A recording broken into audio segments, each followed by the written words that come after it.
A common theme I hear with people who come to me related to asset protection is that they don't want to be a target. So today we're going to talk about how to remove the target from your back and different strategies we can use to implement planning to protect you.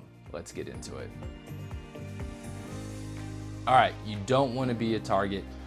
There's different types of people who I think become targets, but generically it is the wealthy, right? And that could mean a lot of different things depending on where you're located or just what your perceived wealth is. So doctors, lawyers, CPAs, engineers, celebrities, public figures, business owners, entrepreneurs, etc. Okay, so really there's a large group of people, and depending on the community that you're in, that could also drive the perception as well, or the type of business that you're in. If it's, again, more publicly known or less publicly known, that could be driving the perceived value that you may have when it comes to whether or not somebody wants to sue you. So I ran into something interesting. I was having a conversation with a physician about asset protection, and someone had suggested to him that he just get larger insurance coverage, whether it be a policy, whether it be actually related to his practice, so malpractice insurance,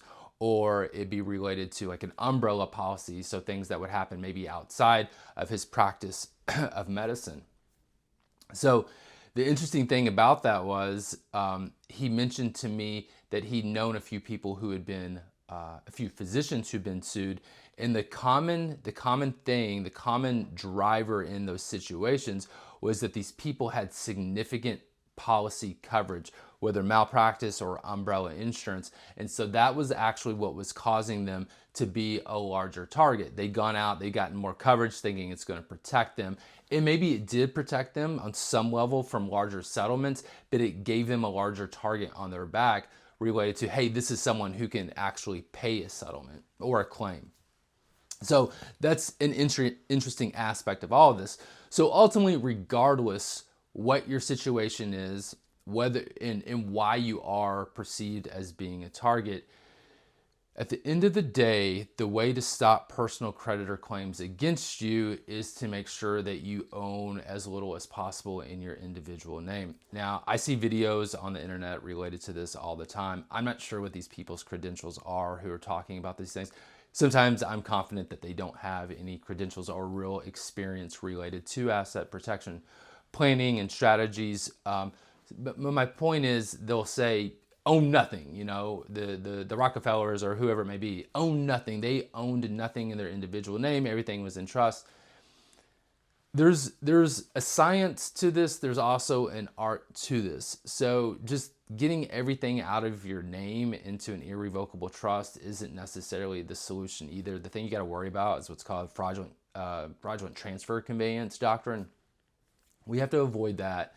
If you just transfer everything you own to an irrevocable trust and you're left with basically nothing in your individual name, that could be a red flag, right? So there needs to be some type of other reasons why we're doing this planning, business or estate planning reasons why we're doing this type of strategy, this type of planning. That's where the art of this comes into play. So we need to make sure that we're not depleting or getting too many assets out of your name. So that's where we look at your assets and we figure out what makes the most sense, what's low-hanging fruit for maybe subject to creditors, etc. But the idea is that we get as many assets as possible out of your individual name. And also, this could be a long-term process. And I don't mean necessarily decades, but it could take several years. And maybe we start small, and then over time, we continue to get assets out of your individual name and get them into an irrevocable trust. Usually that's a self-settled asset protection trust in South Dakota. I won't go into all the details related to how that's structured, but South Dakota allows for self-settled irrevocable trust, which is unique. Most states don't offer that, meaning that you yourself can set up an irrevocable trust, fund it with your own assets, and also designate yourself as the beneficiary of that trust. Not all states allow you to do that. Usually you can only set up a trust for the benefit of someone else.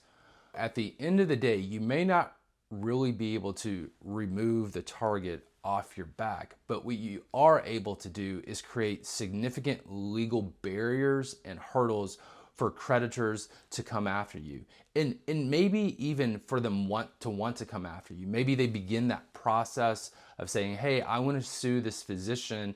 But when you start revealing details about your assets and they realize that you don't actually have much assets, then the idea is that we're creating a situation where it's not even worth a creditor or a potential creditor's time, money, effort to even go after you, because they're not going to be able to penetrate the irrevocable trust that we set up in South Dakota. So you want to do this planning well ahead of time. So often people will come to me and they'll tell me, hey, I don't have any creditors right now. I don't have any lawsuits against me right now, so I don't really need to do this. That's exactly when you need to do this planning, when you don't have any legal issues. Because where we see these trusts fail is with, again, the fraudulent conveyance doctrine, that you're actually intending to defraud a creditor or someone you know that's going to be a creditor or a potential creditor. So do this planning now when you don't have any issues. Go ahead. I often work with entrepreneurs who are starting their business from scratch, and they go ahead and they'll set up this irrevocable asset protection planning, and they let their world grow up inside of it rather than having to continue to transfer assets over time as they continue to develop and grow their wealth and the value appreciates. They go ahead and they start their business inside the trust, and then they continue to create entities inside the trust as their business operations continues to grow. This way they're not continuing to transfer assets to the trust over time. They go ahead, they set up the structures. Now, this doesn't make sense for everybody to start with the asset protection trust because it is costly. There are legal fees, there are administrative trustee fees associated with it. But at the end of the day, if you want to get the target off your back as much as possible, you have to get assets out of your individual name. There will always be this perception that if you're in certain types of professions, that if you have a certain status or you're well known, then you're going to have deep pockets. But the way to accomplish your protection is to do the irrevocable trust planning sooner rather than later.